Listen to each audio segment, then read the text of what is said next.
cry for China's dominance globally. This particular program will speak to the old-fashioned kind of warfare. Unfortunately, one that, if actually waged, would be immensely destructive, possibly nation-ending, and almost certainly with profound implications for the entire planet.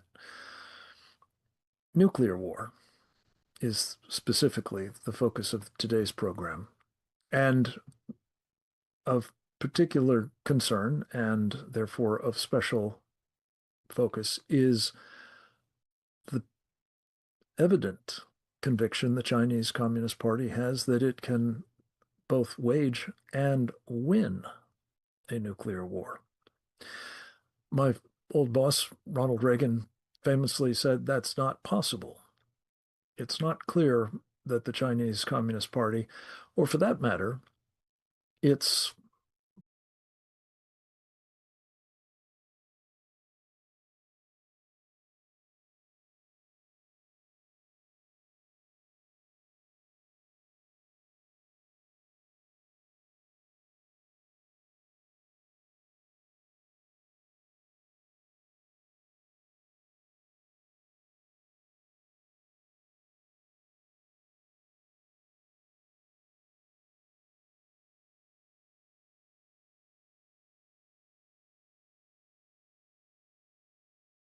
allies, and to the great detriment, of course, of the United States of America and freedom-loving people more generally. We have arrayed a fabulous panel to discuss various aspects of this weighty topic.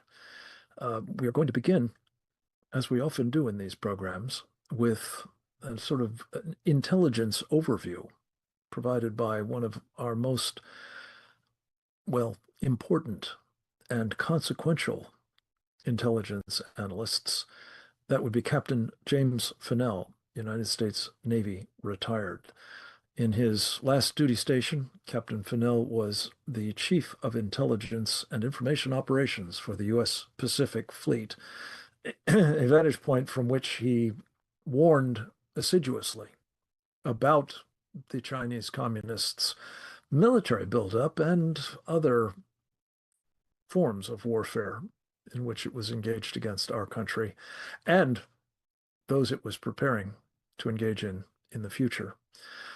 We caught up with Captain Fennell for an interview with our program Securing America on Real America's Voice earlier in the day. He was unable to participate live, but we are very grateful to him for allowing us, as he does from time to time, to extract content from a very important conversation for the purposes of both informing our television audience as well as those of you tuning in to our Committee on the Present Danger China's content. This particular interview, I think, was one of the most important of all that I have had the privilege of conducting with Captain Fennell, for reasons that we'll explore with you both in the course of this brief video, but also in the hour ahead. Let's go to the video with Captain Fennell now. What happened on Monday, 6 July, at around just after noon in Chinese time, a Chinese ballistic missile submarine, estimated to be a Jin class type 094 Alpha, the improved variant of the Jin class, launched a submarine-launched ballistic missile, estimated to be the JL-3 variant, which is a 10,000 at least kilometer range, with up to 12 MIRVs, multiple independent reentry vehicles. They test launched that, and they flew it over 7,000, probably close to 8,000 kilometers into the South Pacific, southeast of the island of Nauru. They flew it over out of the South China Sea, probably just off the coast of Hong Kong, and it flew a trajectory that went past Palau, over Guam, over and through American territories of the Northern Marianas, and the Federated States of Micronesia, which are part of American territory, and then across deep into the South Pacific, which is the South Pacific Nuclear Free Zone, by the way, which is a zone down there that they don't want to have this kind of testing. The test came on the 6th of July, a couple of days after our 4th of July, and a couple of days after Xi Jinping congratulated President Trump on our 250th anniversary. It also came the day or within hours after Australia and Fiji signed a new treaty, a defense treaty, an oceans treaty, a free oceans treaty, a defense pact between those two nations. So there's some speculation in Australia that this was a signal to them.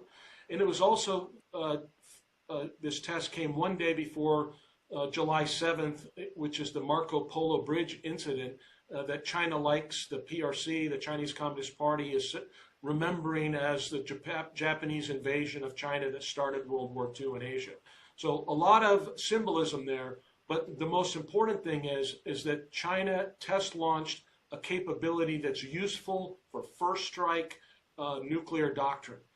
Since the People's Republic of China has been in existence and they have nuclear weapons since their first test in the early 50s, they have followed what they call a no first use policy, which is to say we will never fire first, we will only retaliate. And they have held to that.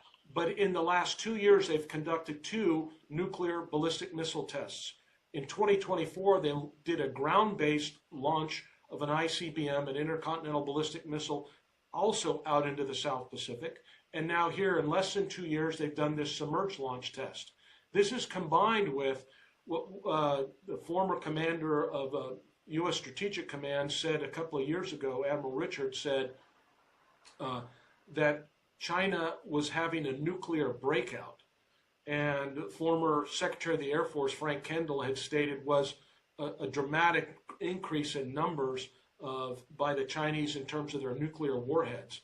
And then we saw in 2022 and 2023, China building out 300 to 350 ICBM silos inside China in western and central China.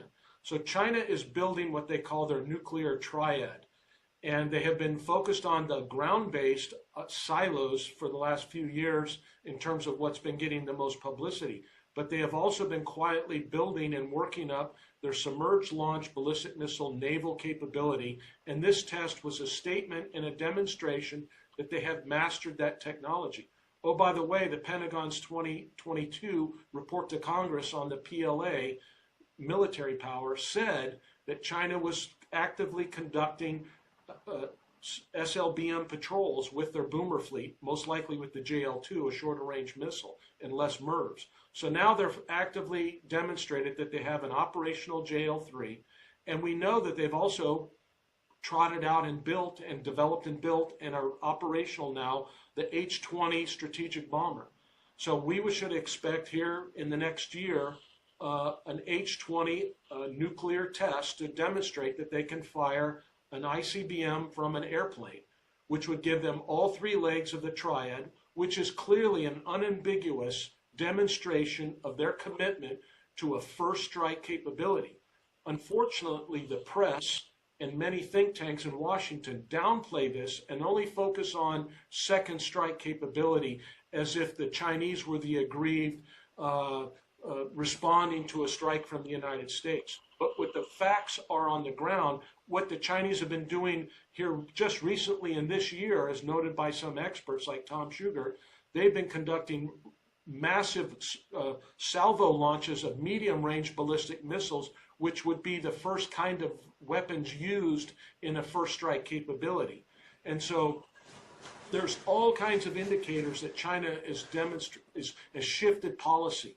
And what's interesting, since this launch on the 6th of July, they have not stated anywhere in their press from the Chinese government, they have not used the words, we maintain a no first use policy. What they have said is that this test on Monday was routine, it was transparent, which it wasn't routine. They haven't ever done it before since the 80s. It wasn't transparent because they didn't notify people in time and the State Department said we didn't get prior notification in enough time and with specificity, so we don't know where it was going. We didn't get a broad ocean area, a BOA launch notification, which would tell us where it would hit. And they said it wasn't targeted against any one country. but we know that it was targeted against the United States. And they, again, have not denied, they have not reiterated the no first use policy. And what they demonstrated using a submarine is a classic first strike capability that they have now, and we need to respect. And the concern that I have, and I think many others in our network are, we have people in Congress that are actually trying to draw down America's nuclear arsenal, let alone the decrepit state that it's in from neglect from so many decades.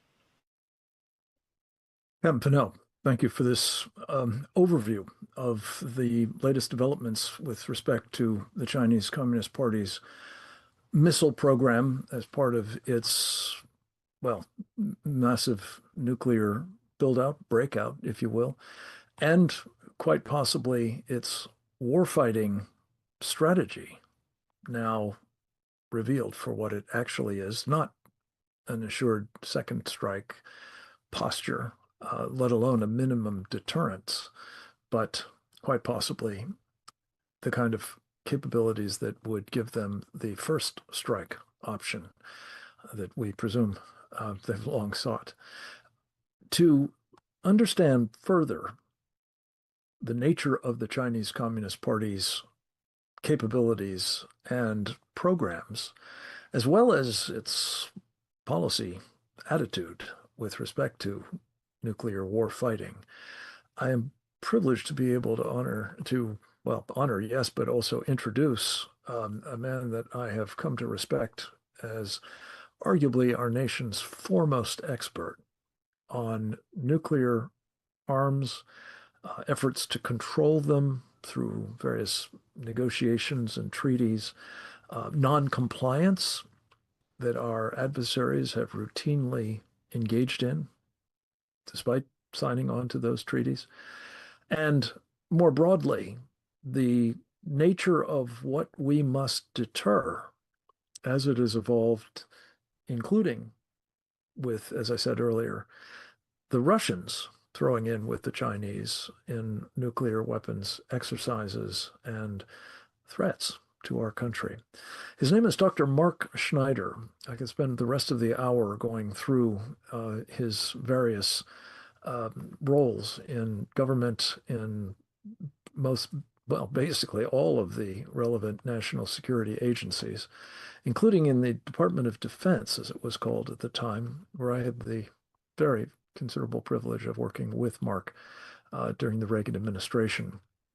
He has subsequently continued to serve and now retired from public service, but is a senior analyst with a wonderful organization continuing to help the rest of us understand these sorts of policy and security challenges. It's called the National Institute for Public Policy.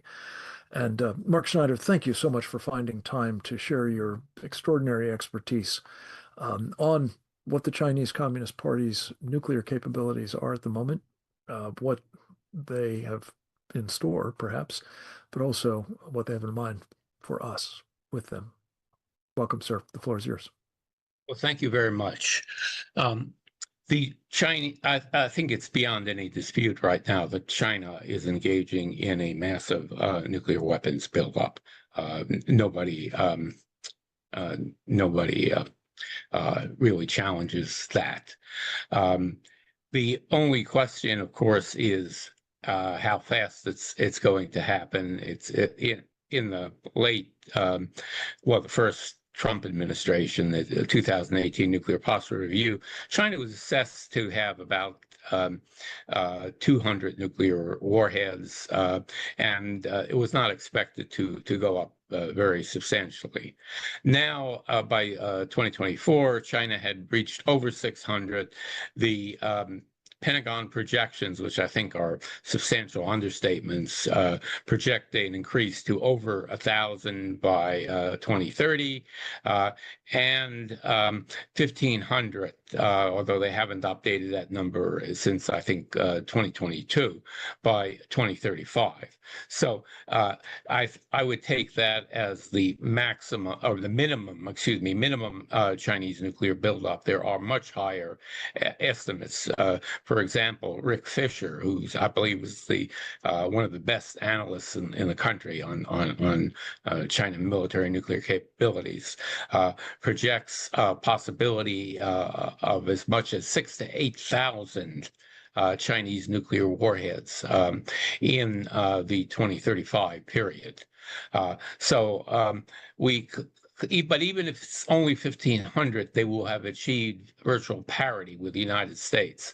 And President Trump has actually stated in 2025 that they're going to achieve it in 2030. And I think that's very likely to be the case, that our official estimates, I think, are significant understatements of what the Chinese are doing and what they plan to do. Now, even again, if it's 1,500 warheads by 2035, we have a very serious threat, unprecedented. I think there's little doubt that current U.S. strategic nuclear forces and projected capabilities are not sufficient to deal with two peer competitors plus North Korea. To give you an example of this, this year, the Pentagon, for the first time, released an estimate of both China and Russian nuclear warhead numbers that exist today. And if you add the two numbers, it's something like 5,200 plus. How many do we have? Well, if you take the Federation of American Scientists analysis of what the United States has, it's 3-to-1. 3-to-1 Russian-Chinese advantage if you combine the two in total nuclear weapons capability. That's very frightening, and quite frankly, I doubt that anyone has told President Trump that particular little fact. Now, when you project, even if you take the projected rate of the Chinese buildup in the Pentagon's annual report on China, what you get is at a minimum a 4-to-1 Russian and Chinese advantage by 2035. And if you look at the higher estimates of what the Chinese are doing, you could have as much as a 5 or 6 fold difference in capabilities by 2035. And that doesn't even include the Russian nuclear buildup, which we don't have any official projections on in terms of deployed nuclear warhead numbers. But if you add the potential Russian upload capability, they have been violating the New START Treaty for 3 years before it ceased to exist by its own terms. But if you take a look at upload potential, you could get as much as 10 or 12-fold increase when you combine the Chinese and the Russian nuclear capabilities. So we are dealing with the possibility of opportunistic or even coordinated aggression between the two authoritarian, in the case of China, I would argue more than authoritarian states. And that has a really significant impact on U.S. national and even global security, because this could very well happen. Just take a look at what Putin is doing in Ukraine today, and all the reports in the last week or two that he may launch an attack on one of the or more than one, possibly of the bordering NATO states. So this is I think, a very, very significant national security threat. We have a U.S. modernization program underway. It will retain the current nuclear triad and improve it in terms of better bombers, better submarines. But it's not, unless the program is changed, it's not going to increase the number of deployed U.S. strategic nuclear forces. And when you take a look at the combined Russia, China, North Korea threat, we can't cover that threat with the nuclear forces that are still basically the legacy Joseph Biden program.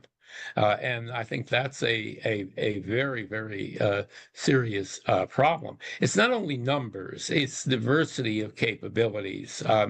We eliminated in the 1990s mainly almost all of our tactical nuclear weapons. We have at most a few hundred gravity bombs, and we have a program for a nuclear sea-launched cruise missile, which won't become operational until 2034. So if there's any near-term China attack on Taiwan, or any type of coordinated China-Russia attack in their respective theaters, the modernization program, as it now exists, will provide virtually no capability, say in 2027, 2028. We're really talking about the beginning of upgrades in the early 2030s. And that's that's a very serious capability. Russia, for example, has a massive inventory of non-strategic or tactical nuclear weapons. There's more uncertainty about China, but there are lots of reports, including even some of the Defense Department reports, which have them possessing capabilities that we lack. Like, for example, they have nuclear hypersonic missiles. We don't have that. We're not going to have that under the current modernization program. So we are facing capabilities that give our two most powerful potential adversaries the ability to launch limited nuclear strikes of a type that we simply can't threaten to respond in kind, putting us in a position where we may have to escalate, and that's less credible than a in-kind response. So this is, I think, the sheer diversity of Russia and Chinese non-strategic nuclear capabilities, combined with the strategic nuclear buildup and the silo construction program, at least 370 new ICBM silos being built, the so-called underground Great Wall, which is a 5,000 kilometers of deep underground missile tunnels for operating mobile ICBMs, and the massive size of the China theater capability, which is both conventional and dual capable, at least in many cases. So we're dealing with a very large and growing threat, and I don't believe we are we're doing adequate things to deal with it. For example, Captain Fannell, in a, I think, brilliant testimony he delivered to one of the congressional committees, I guess about 3 years ago, characterized this as threat deflation. And I think that's very much what we continue to see out of the Pentagon and Defense Intelligence Agency. I think we're being manipulated by the Chinese through disinformation, and so we're not grasping the full implications of what the Chinese nuclear buildup is and what sort of capabilities it's going to give them, and the national security problems that it's going to create for us, and potentially in the not too distant future. Thank you. Mark, thank you very much. What a powerful exposition, and we're going to drill down on some aspects of it in our Q&A with you shortly. But before we do, I want to go to another video contribution. This one by, again, an extraordinarily accomplished public servant I've had the privilege of knowing and working with for the better part of 40 years now. His name is Robert Joseph. In his most recent public position, he was the Undersecretary of State for Arms Control, Proliferation Strategy, and Counter-Proliferation during the George W. Bush administration.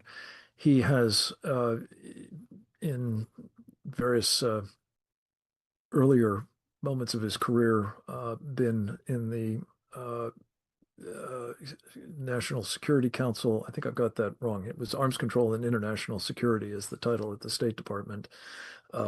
The role of counterproliferation and all that was during his time as a senior director at the National Security Council prior to his service at the state under W. He also was a senior official in the Defense Department, an ambassador with the Standing Consultative Commission, a man, in short, of extremely impressive credentials to talk in more detail about concerns that he has regarding the adequacy of our deterrent to this array of threats now from China and Russia combined. He was kind enough to give us the video, understanding that we would apply it here. He was unable to be with us live, so let us go to the videotape with Ambassador Robert Joseph now. I agree with those who assess this latest test to be one more bit of evidence. That said, I think in and of itself, it's still a very significant event because as I understand it, this is the first test in a long time, but it's also the first test at full range. And the test was fired in the direction, no surprise here, of Guam. It's a clear signal, maybe a warning is a better word, a warning to the United States that China has developed a strategic capability that is at least equal to that of the United States, or that soon will be equal and maybe even superior to the United States. It's also very clearly a signal or a warning to our allies in the region, in particular to the Philippines and to Japan, and also primarily, I think, to Taiwan. China is determined to establish itself as the preeminent power in the Asia Pacific. And its expansion of its nuclear capability is clearly a central component of that plan, of that strategy. And we've been watching year after year at an accelerated rate of growth, the increase in their strategic capability, all three legs of their triad. When this began, they only had two legs, and now they have a full triad with their heavy bomber force and an ICBM force that, as I understand it, has more launchers than the United States. Mm-hmm. And of course, the Chinese production of weapons, the warheads themselves that go on these delivery systems, is totally opaque. So we can only believe that, unlike the United States, which has for decades relied on the stockpile stewardship program, trying to keep 1980s warheads viable, both reliable and safe, the Chinese have been developing new warheads. And so they have new delivery systems and new warheads and a clear capability that rivals ours and that is intended to undercut our deterrent capability. As for our deterrent capability, well, after the Cold War, we went to sleep. We lost our competence. We lost our operational competence. We lost our technical competence. And we lost our policy competence. Policymakers didn't even think in the context of nuclear war or nuclear deterrence. It simply went silent. Now that has begun to change. And ironically, as a consequence of the New START Treaty, an agreement on the New START Treaty, which was a terrible treaty, but that's another topic, we did receive funding for the modernization of our triad, our submarines, our ICBM force, and our heavy bomber force. But that's taking years. And when it finally begins to produce actual fielded equipment, I think what you'll be looking at is old new equipment. Because while we are recreating, refinancing our triad, a triad that was created in the context of the Soviet Union and the Soviet threat that their nuclear force posed to us and to our allies. China has been modernizing not just the delivery systems, not just the warheads, but developing new capabilities. In fact, at the theater level, China has, until recently at least, 95% of the INF missile capability globally. I mean, it's a formidable force. It's a force that's designed to undercut our deterrent. And I think this latest test is just a signal that they're coming. If this isn't a wake-up call, I don't know what is. It's clearly not just about delivery systems. And as I said, we lost our technical competence in the nuclear field. You'll remember that we had 3 what were called nuclear laboratories, Los Alamos, Livermore, and Sandia. Well, after the Cold War, they became, quote, national security laboratories. And we lost the ability to design nuclear weapons, and we stopped testing. We haven't tested a nuclear weapon since 1992. And I think that has had a very detrimental effect, not only on our stockpile and the reliability and the safety and the effectiveness of those weapons, but on our ability to think about designing new weapons for what is a new environment. This is not the Soviet Union. This is a world in which we have 2 peer nations, 2 peer adversaries, Russia and China, that either separately or combined represent a much different threat than the Soviet threat. And that's not even taking into account North Korea and likely, unless we change policy, Iran in the future. Because I think the Iranians have determined that nuclear weapons are essential for their survival. And the North Koreans almost say that every day. And they're building nuclear weapons as fast as they can, with the estimate by RAND of potentially over 200 nuclear weapons in the North Korean stockpile by next year. That's a blink of an eye. And we're simply not prepared at the strategic level or at the theater level, and we haven't talked about theater nuclear capabilities, to deal with those threats.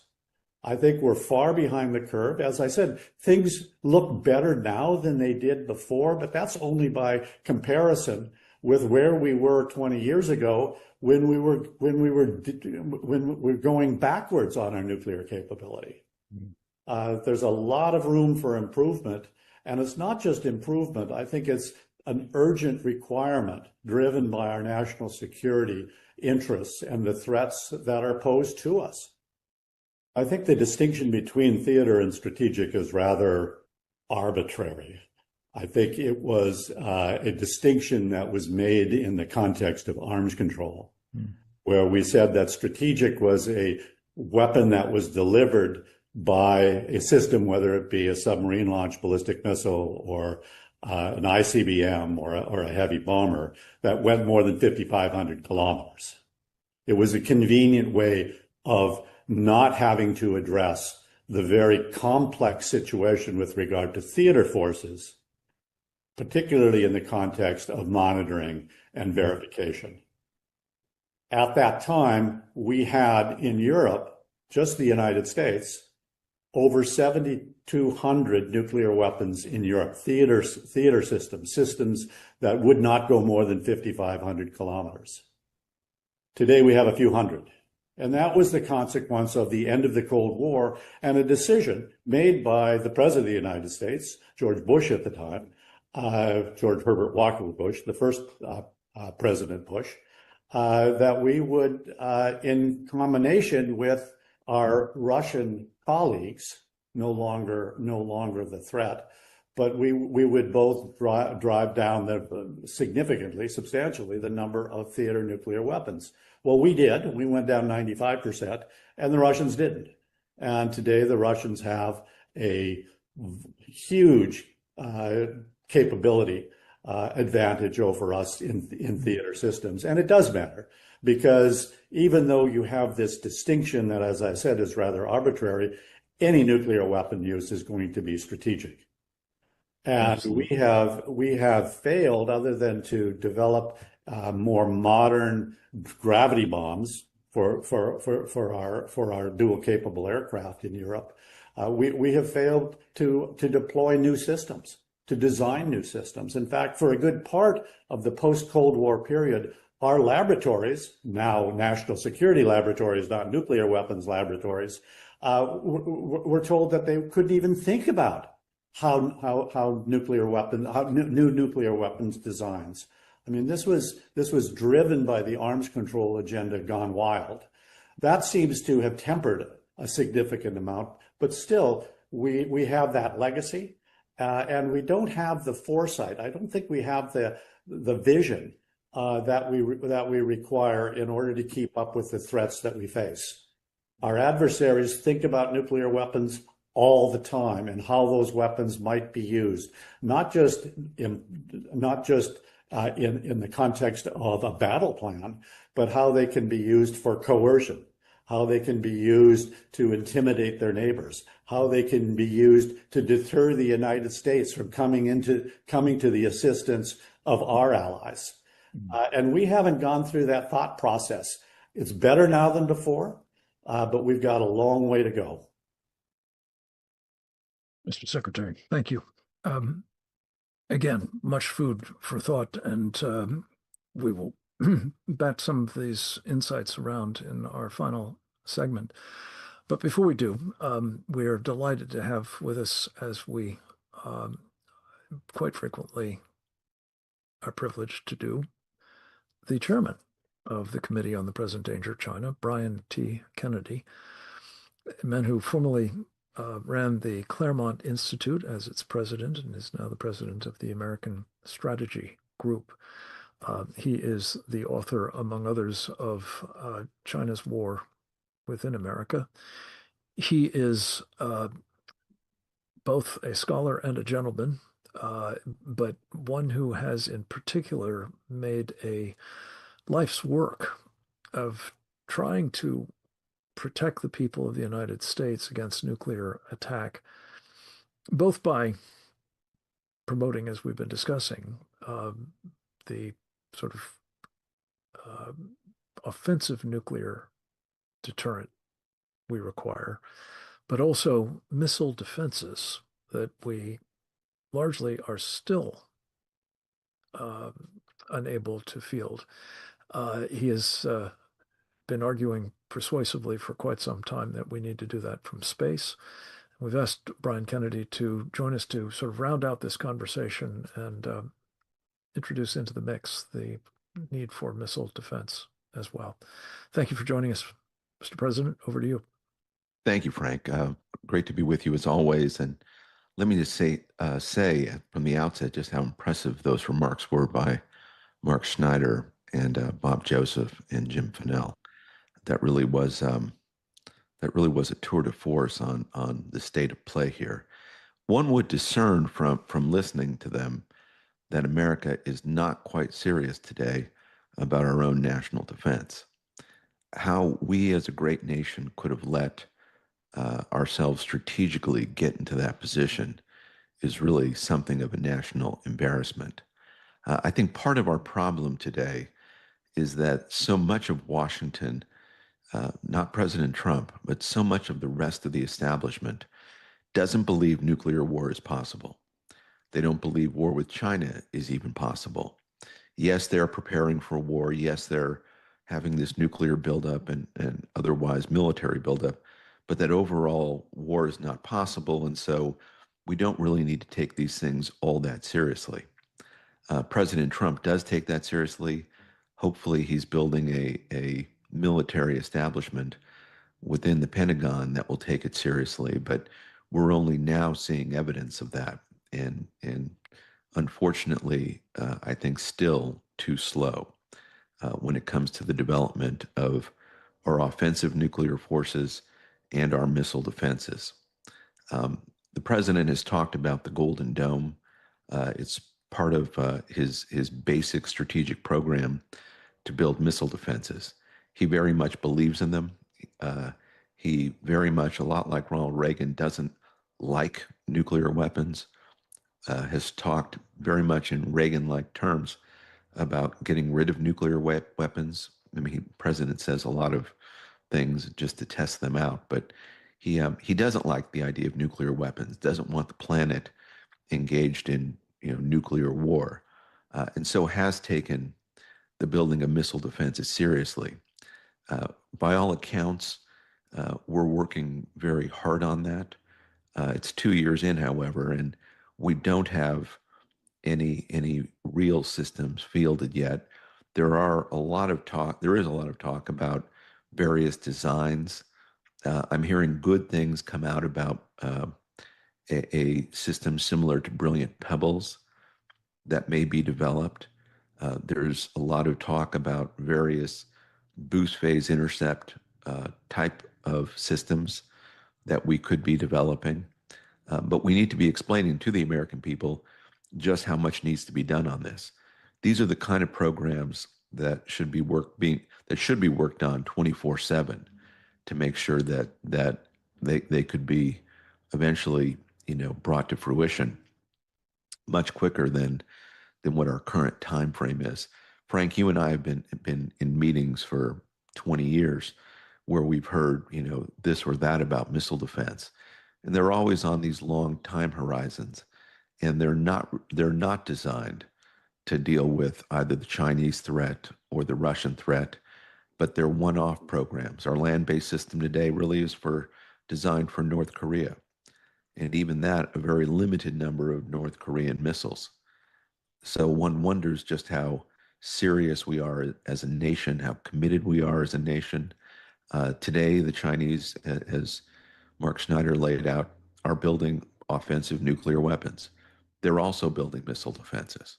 We don't know exactly the level of their missile defense program, but we do know or believe that the Russians still have what the Soviets had developed as their missile defense program. And at the time, this number is always a bit controversial, but at the time it was thought that the Russians had 7,000 to 8,000 nuclear-tipped interceptors protecting Russia. Most of it would protect Moscow, but it would also protect about 75% of the Russian population. Now that's an extraordinary kind of number when it comes to missile defense interceptors, all of them nuclear tipped. And when you study any of that, you realize the Russians plan to win a nuclear war, not just deter nuclear war, but actually win nuclear war if it came to that. And this is something that the United States has not thought through. We're the ones who did not believe that nuclear war was possible and that we weren't going to build missile defenses to match whatever the Russians were going to do. Now, the Russians, always denied having that many interceptors, of course, but that doesn't mean that they didn't build them.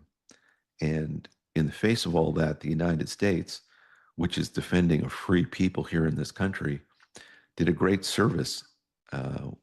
We as a country have done a great disservice to the American people, not producing missile defenses to match the Russians, and now today the Chinese. My own view, I'll sum it up with this, is that the Chinese would, I think, in the short run, first of all, they're going to build nuclear weapons simply to match the United States. They think that's absolutely necessary when it comes to war fighting. That's on the one hand. They also believe that America is a paper tiger. They think nuclear weapons, they've used that phrase before about nuclear weapons, that they're a paper tiger. And remember in 1957, I think it was, Chairman Mao said, well, something to the effect of, well, they can't kill all of us. And you can kill half the planet, I think he said, and we would still have enough people to rebuild. They think of themselves as fighting a war, and they're willing to expend the lives of the Chinese people to win that war. We don't think in those terms. We're not thinking about what happens if war comes and what that means. And so we need to reorient our thinking that we are in a war with communist China. and that we need to win that war. And these nuclear weapons are not symbolic. They're real things that need to be addressed. The president and his team need to understand that and explain all these things, if need be, to the American people to make sure we're building the missile defenses that we need and the offensive nuclear forces, if it comes to that. Finally, when it comes to Iran, I think the Chinese would rather have Iran as a surrogate launching a nuclear weapons attack against us than, if need be, having to launch from their own soil, which is one reason why the Chinese and the Russians have been supporting Iran and North Korea in their nuclear program for 30 years. So the conflict we're in today in Iran is born in, the halls of Beijing and Moscow. They want Iran to have that nuclear capability. They want to make sure that Iran has the ability, if need be, to launch a surprise attack against the United States. I and others on this committee have laid out the scenario of a ship-launched ballistic missile from Iran against the United States. And if you ever did that with a EMP weapon, a nuclear warhead that was used as an EMP weapon, that all by itself could destroy the United States. Are we building missile defenses to stop that potential? Are we hardening the grid against that type of attack? Taking these things seriously is something that this committee has been designed to highlight and to explain to the American people. And it's my sincere hope that we're going to take as a country this more seriously, and to make sure that this missile defense system that we've been discussing is a reality, and it's not merely rhetoric that will make part of the conservative base of the country happy. We actually need to defend the American people, because we have enemies today, as we always have, who mean our destruction. And until we take that seriously, I fear we live in even greater peril than we should. So thank you, Frank, and thank you to all the people who've been part of this webinar. Brian, thank you. A very important contribution to it. I want to come back to this issue that we've touched on several times, Mark, with you initially. You mentioned this great underground wall of China, some 3,000 kilometers or miles in length, hardened tunnels connecting various facilities, the exact use of which we know not. But I'm just very anxious to have your thoughts on what it bespeaks about the intentions of the Chinese Communist Party. That at a time when they were professing to be, into minimal deterrence and only having a couple hundred warheads, they were pouring unimaginably vast amounts of money into building this complex, and I'm told by some, maybe thousands of other underground facilities in which to hide, presumably, nuclear weapons capabilities, manufacturing capabilities for them, and the like, and God only knows what else. But could you address, Mark, the question of what does this tell us about the intentions of the Chinese Communist Party vis-a-vis something both you and Robert Joseph and Brian Kennedy have all spoken to, namely, are we similarly serious about the nature of this kind of warfare and preparing for it? The Chinese objective, I believe, is very simply to dominate the world. It's a combination of Chinese nationalism, which they have been stroking for a few decades now, and Xi's revival of ideological communism. In the long run, that'll hurt China, but in the short run, it could strengthen its military capabilities. Now, China, of course, has vast a vast population. I think the current estimate's 1.3 billion. It has an economy which gross national product approximately the size of Germany or Britain or France, but its overall power is far beyond that. Because of the nature of the regime and the resources it devotes toward the military. And, you know, in the last, I think starting in the early 1990s with the demise of the Soviet Union, it changed significantly its policy on nuclear weapons, started developing the systems that we now see deployed or under test. And that, I think, has a very, very significant impact. We could very easily get into a war with China. They are doing things now in the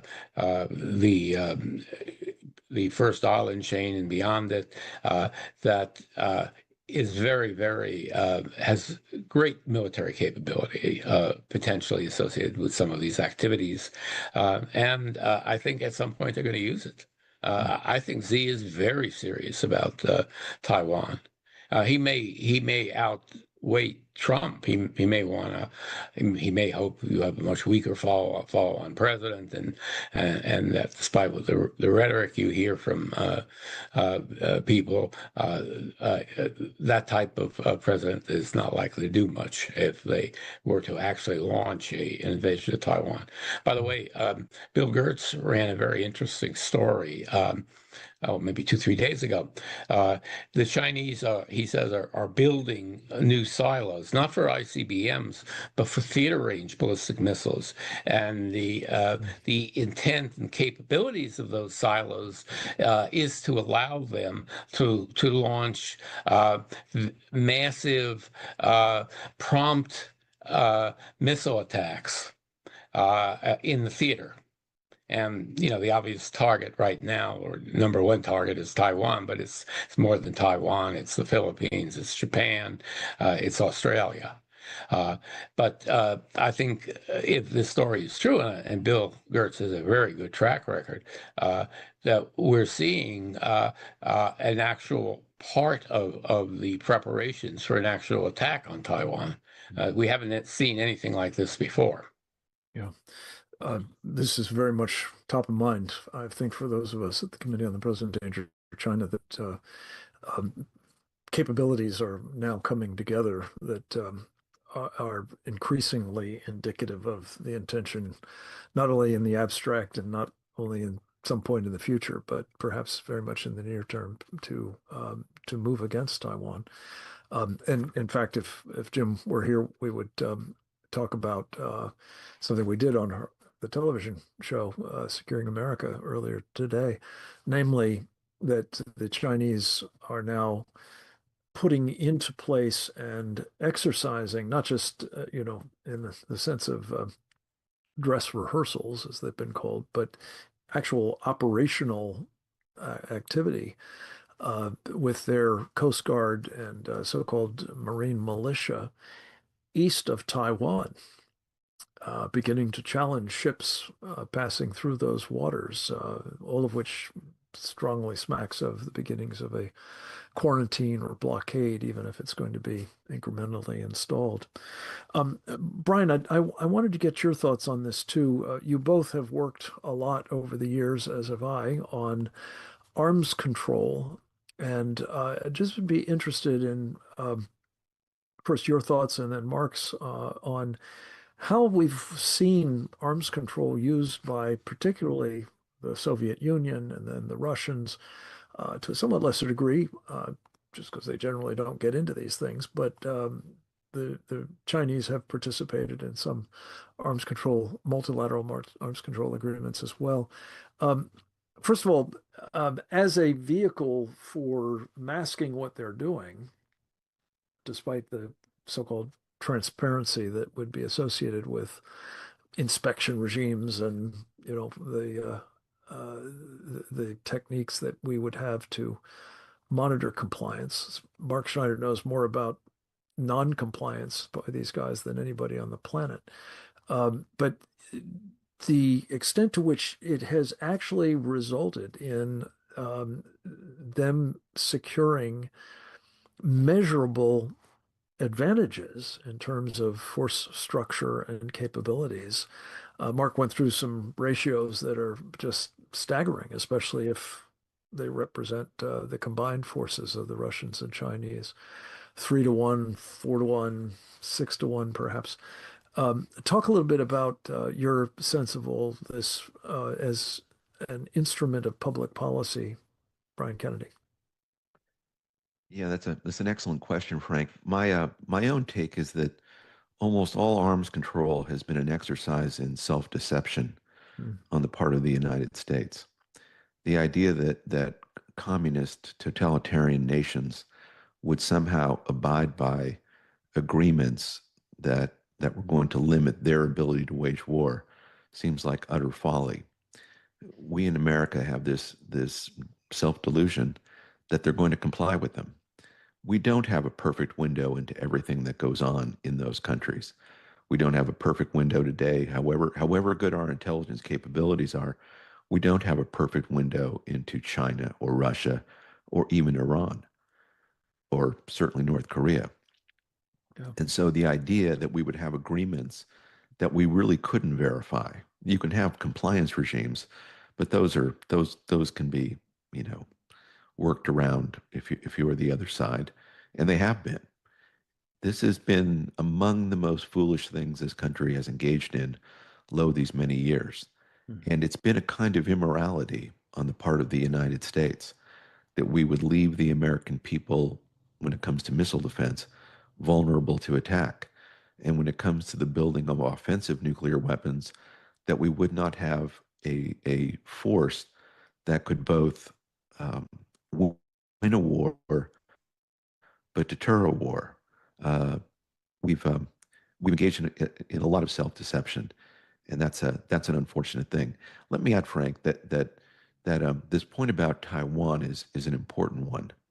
If you look at the mentality of President Trump and President Xi, President Trump wakes up every day figuring out how to make the lives of the American people better, more secure, more prosperous, and he has a wide range of things he has to deal with in order to achieve that.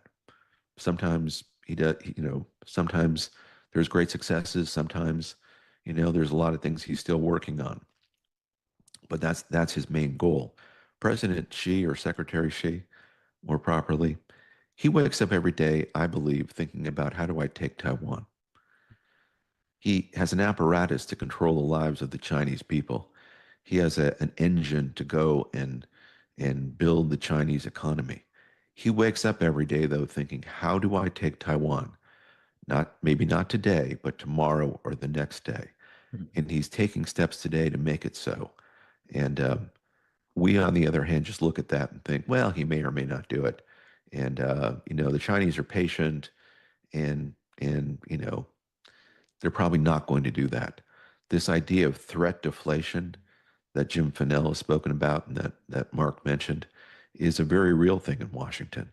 And we have to be much more mindful of the immediate threat that's being presented to us. Amen. Mark, would you like to say something just on the record with respect to arms control and non-compliance on the part of these regimes? Yes, and how they've turned them to advantage? Russia, in particular, has a very bad record of non-compliance with arms control agreements. They've literally violated every major arms control treaty that they've ever signed. In terms of what we know about Russia through arms control inspections, you've got to keep in mind that the last New START treaty inspection was in March 2020.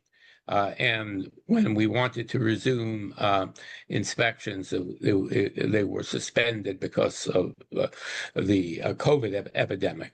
We wanted to renew this in 2022. They refused. and simply violated the treaty for the remainder of its duration in 2023, they announced that they had, quote, suspended the treaty.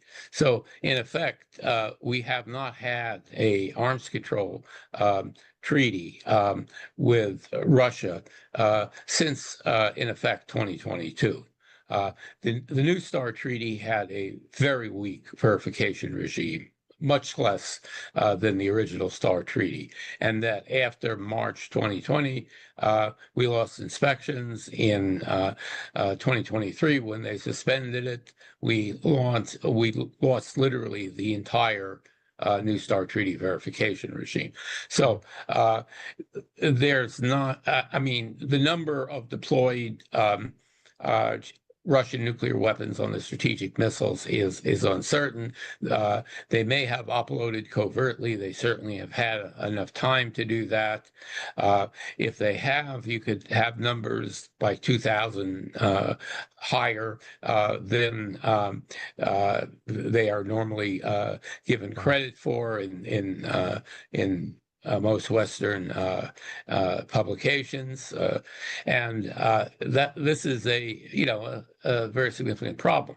As for China and arms control, I was involved in the arms control business for maybe 25 years or more, at levels from the office director up to acting deputy assistant secretary and actually a negotiator in Geneva for 5 years as a representative secretary of defense. I have never met a Chinese arms control diplomat. That tells you something about how much arms control they actually do. Right. And they have consistently refused to engage in any negotiation regard to the limitation or reduction of nuclear forces.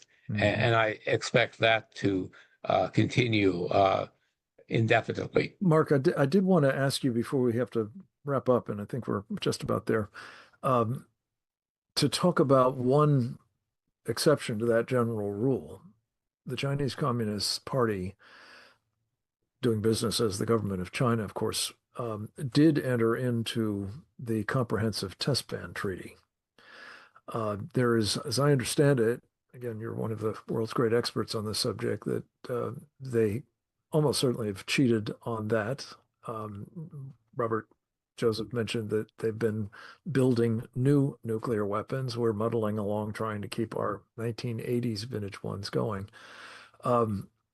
The question that I just, and you wrote a stupendously important piece for the National Institute for Public Policy last year, in which you made the case for resuming nuclear testing. Could you just briefly describe both the environment we're in terms of other nations, specifically the Russians and Chinese, assuredly doing low-level nuclear testing at a minimum, and the importance of us having that capability to assure we have confidence in the weapons that we have in our arsenal, not to be confused with the delivery systems. That's a whole different thing, and that's where the modernization is all taking place, as I understand it, not the business end of what they are delivering. Well, to address your second question first, it's of absolutely critical importance. If anyone advanced the arguments for the anti-nuclear testing crowd against resumed nuclear testing, we'd be, if you applied it to anything else, you'd be laughed at. No weapon system is introduced into service in any normal development program without extensive testing and follow-up testing of the finished product first. Again, we haven't done that since 1992, and we've made numerous changes to U.S. nuclear weapons since then. And the one thing we learned in the 1958 to 1961 nuclear testing moratorium is that our opinion about the reliability of our weapons, and even with the sense of computer modeling and the other non-nuclear tests that we do, is dubious. After the 3-year moratorium, we found we stockpiled at least 4 weapons that had very serious reliability problems. And one of them, which, by the way, was the Polaris missile warhead, one of the most important weapons we had during the Cuban Missile Crisis, was essentially a dud. So to bring that into the present, the weapons we have today are much smaller, much more optimized than anything we had during 58 to 61. But they're also, because of uniquely high safety requirements for our nuclear weapons compared to just about any other country except maybe Britain, who uses U.S. designs, we pay a price in robustness of the designs. That's inevitable. I mean, there's really no way to get around that. And that's one of the reasons you need nuclear testing. Now, for China initially continued nuclear testing after the United States and Russia ceased in 1991, 1992 period. They tested through 1996, and according to a Chinese expatriate who works today at the Harvard Belfer Center, they basically closed 80 to 90% of the gap between their technology and ours by 1996 due to nuclear testing.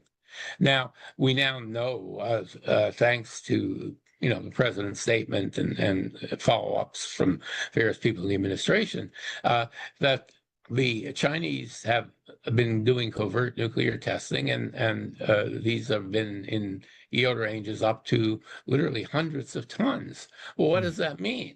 Well, there's a report of a very distinguished group called the Jasons. It's Mitra Corporation runs it, and it concluded that if you test at a half kiloton, you can do some very critical reliability tests. In other words, test the weapon to establish that the fission trigger, or what we call the primary in the nuclear weapons business, actually works. The fission reaction burns deuterium tritium, boosts the yield, and you get full primary yield, which means you're probably going to get pretty close to full yield, design yield of a thermonuclear weapon. And we now know that they've been testing at yields up to several hundred tons of TNT, which means that the new designs that they've introduced after 1996, and they almost certainly have been subject to at least that level of nuclear testing. On top of that, they stole the family jewels, literally vast amounts of information about U.S. nuclear weapons designs, and according to the Cox Committee report, quite possibly the design codes that we had in the time period that we designed all of current U.S. nuclear weapons. And that's a very, very serious problem, and it's made a major contribution to the Chinese nuclear buildup, while the United States trying to work around this with other technical approaches has proven very costly and of uncertain effectiveness. Yeah. We really don't know for sure whether or not we stockpiled a dud. As we did during and deploy for that 1958 matter. moratorium. Yeah. Mark, there's so much more to talk about in this respect, and I'm anxious to continue the conversation with you, both in this series and otherwise soon. But I did want to come back to Brian Kennedy before we close. Brian, you have, I think, got very considerable influence inside the senior reaches of the Trump administration. The observation has been made, I don't know that we can say it for 100% certitude, that the president may not be fully briefed on what we've just exposed here. That the comments that he's made, including fairly recently, as I recall, about, our nuclear arsenal being second to none and the best in the world, and that he's modernized it all and so on. I think really cries out for a much more careful treatment of this subject, especially if what we've been told here is that the Chinese Communist Party and the Soviet counterpart, Russian counterpart, in terms of their nuclear arsenals, have both been modernized extensively. They've been subjected to covert underground testing. They've been improved over time, as have their delivery systems, in ways that ours simply have not.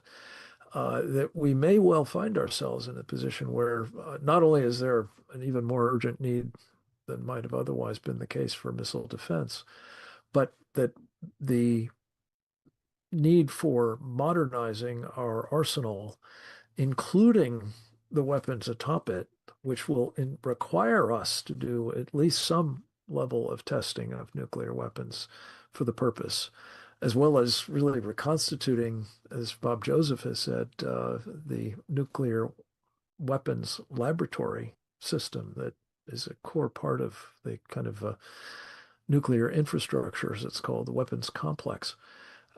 These are things that I hope that it might be possible through your good offices, as well as through this particular webinar, to urgently entreat the administration to take stock and become more forthright about the importance of nuclear deterrence in this very dangerous world, and redoubling our efforts to assure we have a deterrent that is safe and effective and especially reliable.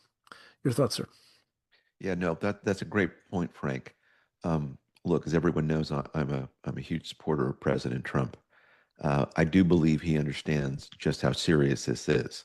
Whether he uses rhetoric at any moment to actually match the seriousness of our nuclear and strategic deficiencies, most of the time he doesn't. Partly not to worry the American people, I think, and partly to keep our enemies guessing on just what's going on. We do have a fair amount of military programs that are not publicly known that are being engaged in today. The president will often say we have very serious weapons that no one knows about that we're capable of deploying. I certainly hope that's so. I don't know that it's so, but I hope it's so. But at a minimum, the president is committed to making sure that we have nuclear forces that are excellent and that can deter any adversary. He is committed publicly when it comes to the Golden Dome and building missile defenses. I do believe he personally understands these things, but it's going from his understanding to building an administration that can actually get it done in a timely way that I worry about, and that he should be worrying about, and that you and I and others have been focusing on. Are we working 24/7 today to build missile defenses? Are we working 24/7 a day to modernize our nuclear forces? Are we working 24/7 when it comes to building the kind of theater offensive and defensive forces we'll need in the Gulf or when it comes to Taiwan. The numbers of certain, not very advanced weapons I heard recently, offensive, cruise missiles and the like, were almost pathetic. We're building 12 of a certain type of missile today, and they said in 4 years, this briefing I got, in 4 years we'll have 400% more. Well, that's only 48. So, we need to be upping the industrial capacity of the United States. That's something the president's working on. He's also trying to buy time while he's building that industrial base. And so the fact that we went to war in Iran, and we did so because the president firmly believes they cannot have a nuclear weapon, that he understands the severity of nuclear weapons, is something that gives me a great deal of hope that he's getting these other things right. But we do need to explain to the American people in the interim just what these deficiencies are and just how much needs to be done in the short run to get us, not even better than our opponents, but, at least as good as we say we are. The idea that we haven't, as Mark just laid out, the idea that we haven't tested our nuclear weapons is it defies common sense. You say any of that to the American people, and they'll just be thinking, this is not a good or serious country, and that we have to get this right. So there's a lot to do. The administration's doing much of it, but much, much, much more needs to be done, Frank. Thank you, Brian. And it starts with, I think, as you've sort of implied there, being honest with the American people. And yes, you don't want to panic them. You don't want to tip off your enemy to, conditions that they might be able to exploit. Those are, just facts that have to be navigated. But it does seem to me, in terms of the takeaway from this incredibly important and insightful presentation, every single one of our contributors has made a major contribution to this basic bottom line for me. There is arguably no more important job for our national security than dissuading enemies of our country, who unfortunately abound, that it is not worth the risk to them to attack us, especially with these kinds of unbelievably powerful weapons. But for that matter, others as well. Chemical weapons, mass destruction weapons of the radioactive kind, the biological kind. We have abundant reason to believe the Chinese are beavering away at all of these. In fact, they've used chemical weapons extensively in the form of fentanyl, and now new, even more powerful opioids called nitazenes. They've used biological weaponry against us in the form of COVID.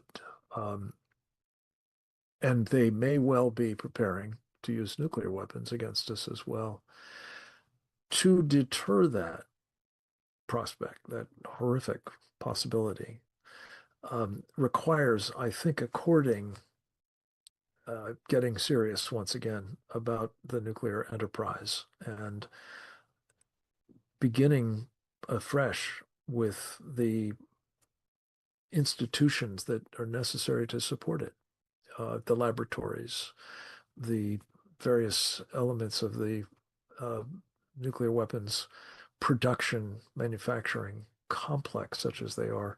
And again, one of the great things about having Mark Schneider as a participant in this has been he's actually worked in the agencies responsible for all of this, going back to the Joint Atomic Energy Commission, for heaven's sakes, to say nothing of its various successors, including now the Department of Energy. This kind of expertise is urgently needed. I pray that the takeaway for you, our audience, from all of this is that you need to be letting people who represent you or are seeking your votes know that this is of great urgency and of importance to you. If that is done, I think you will see some corrective action taken, which is long overdue. It is indeed, as you said, Brian, shocking that this could possibly have gotten to the point that it has. And I think it is also true, as you said, that if the American people are apprised of the fact that since 1992, we have not tested a single nuclear weapon in a realistic underground, albeit low-yield explosive fashion, and our enemies have, and are continuing to do so. And that as a result, we may be undermining confidence, our own, but also theirs, in our deterrent posture. And this requires urgent corrective action. So we urge President Trump to be about that, and his team to be honest with him and the American people about both the challenges ahead and what's needed to rectify them. I want to thank each and every one of you, Captain Jim Fennell, Dr. Mark Schneider, Undersecretary Robert Joseph, and President and Chairman of our Committee on the Present Danger, Brian Kennedy, for these incredibly important contributions to this incredibly important program. And we urge all of you to help us get it around to people who have a need to know, which I think is just about every one of our countrymen and women. God bless you all, and God bless America.